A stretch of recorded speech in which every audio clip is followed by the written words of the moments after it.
Can a computer be beautiful when it's just circuits and microchips, a screen and a keyboard? Or when it's a guide that can tell you where you are and show you where you want to be? When with just one touch you can capture your world? When you can see and share all your moments of inspiration? When you can be DJ, composer and crowd? When you can access your music and sing it out loud? With just one touch.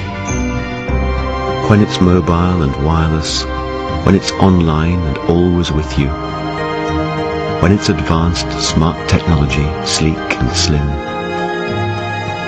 encircled by chrome, with a face that reflects you. Can a computer be beautiful?